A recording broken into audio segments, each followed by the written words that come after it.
প্রতিদিন আমার কবর আমাকে বলে, আনিস সাবধানে এসো, আমি কিন্তু পোকামাকড়ের ঘর।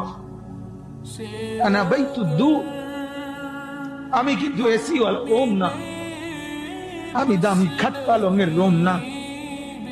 কবর আমাকে বলে, আনিস আমি কিন্তু পোকামাকড়ের ঘর।